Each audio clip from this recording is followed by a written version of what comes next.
Oh, this is for the gentleman. And I have said this many, many times before now. But the one thing that I am consistently hearing from men, consistently, meaning over and over and over again, it is your disdain for the top 10 to 20% of men. You all have a great disdain for men in the top 10 to 20 percentile.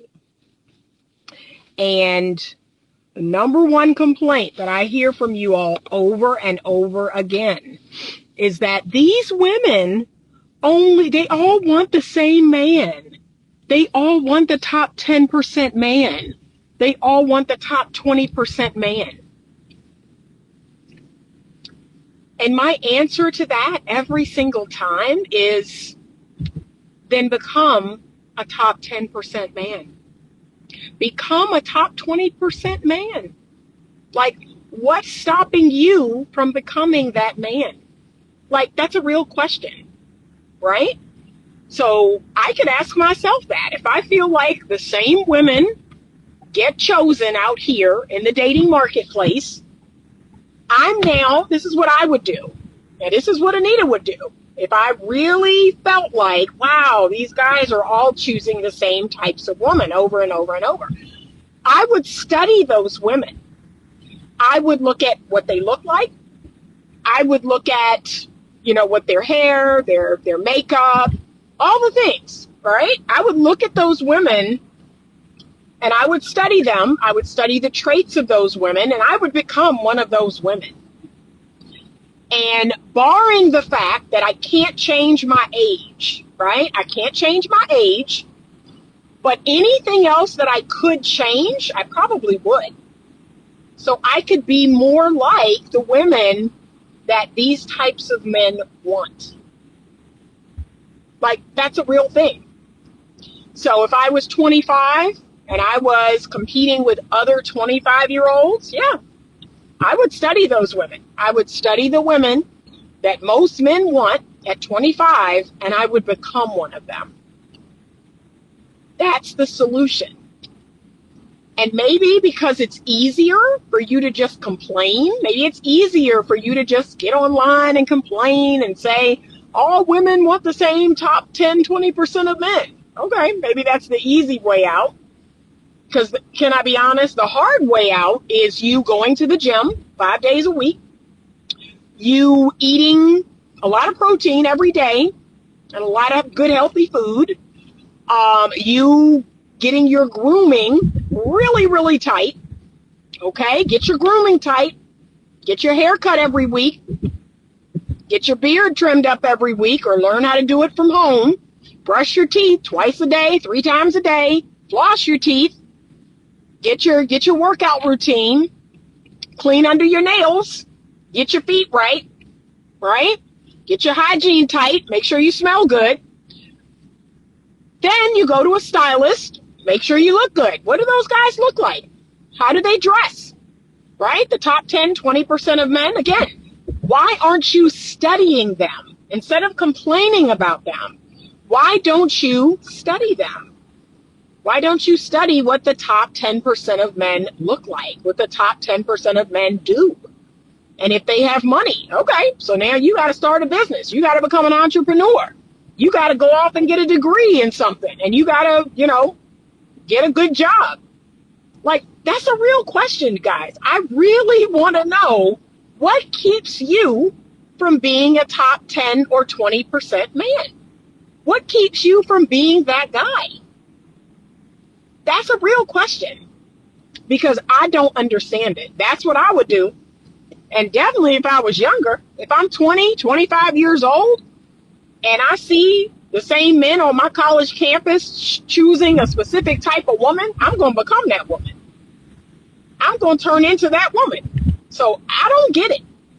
I'm truly confused. I keep hearing the same excuses over and over and over again, and I don't understand it. Why wouldn't you become that guy?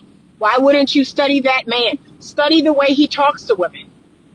Study his word game, his mouth game. Figure out what is it about him that's different. You can become more charismatic. That's a whole thing. You can actually become more charismatic. I tell people this all the time. You can learn how to be less anxious. You can learn how to talk to people. You can learn wit and charm. Those are all things, those are skills you can learn. Nobody's born with it. They weren't born with it. Can I be honest? They weren't even born with it. But you, for some reason, you will not do what is necessary to learn how these guys became who they are. How did they get what they got? Right? Now, I'm not out here trying to make millions and millions of dollars, because that's not going to do anything to help me snag a husband. There are certain things that men want, and a woman, who's a multimillionaire is not one of them unless it's a broke dude. So if that guy's broke and he's looking for a sugar mama, sure. Can I be real? That's an easy way for me to snag a man 20 years younger.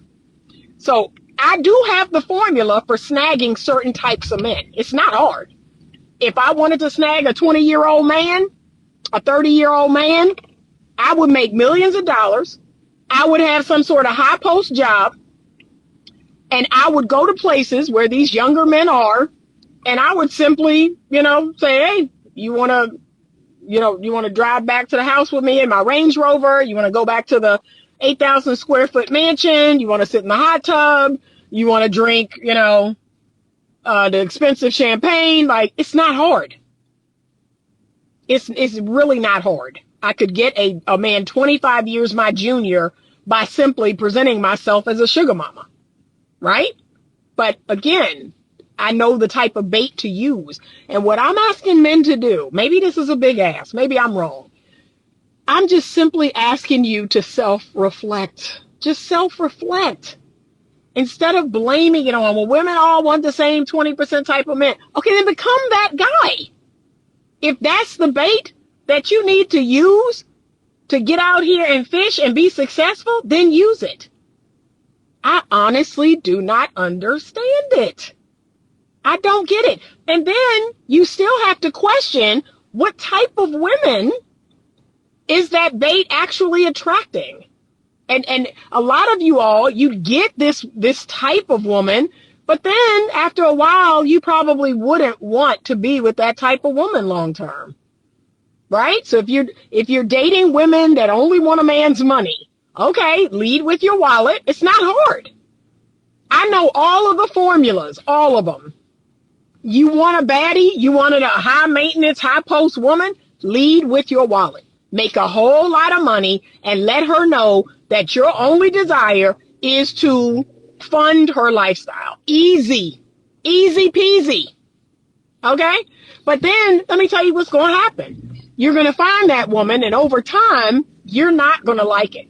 You're not going to enjoy the dynamic that you all have. Well, she's only with me for my money. She's using me for my money. Okay, which is it? Because you can't have it both ways. Okay? If you want someone that genuinely wants to love you for you, don't lead with your wallet. Be a person of faith. Be a more low-key guy. Right? Start pursuing women that you believe are godly women, women of faith, women that want something real, something genuine. Now, they're not going to look like the Instagram baddie. They're not going to have all their tatas out. Okay? They're not going to have all these, backshot pictures on Instagram. They're going to be regular women. But there is a higher chance that that woman will connect with you and love you for you. Okay? And I'm talking in the moderate range. Y'all keep talking about baddies, which is like 10. And then y'all love to talk about women that are 3s and 4s. 3s and 4s are always, this is what is like mind altering. Women who are 3s, 4s, they're always going to overshot. They're always going to want someone way higher than them. And why is that? Because their self-esteem is low. They need a rich man, a handsome man, a fit man. They need that man to counterbalance their low self-esteem. So when y'all were talking about all the women want men with money or all the women want tall men, no, you're talking about baddies, women who are 10s, yep. And in their mind, they've earned it. You see how I look? You see what I look like? I've earned a man who's a 10 because I'm a 10. That makes sense in my head, okay? So she's a 10, she's a baddie. She should have whatever man she wants. But then y'all are also talking about the 3s and the 4s. You talking about the, in my opinion, low quality, low value women. And of course they're going to want a 10 because they're a 3. Their self-esteem is low. They know that. They know they're overweight. They know they're out of shape. They know they're unattractive. They know they ain't got nothing going on.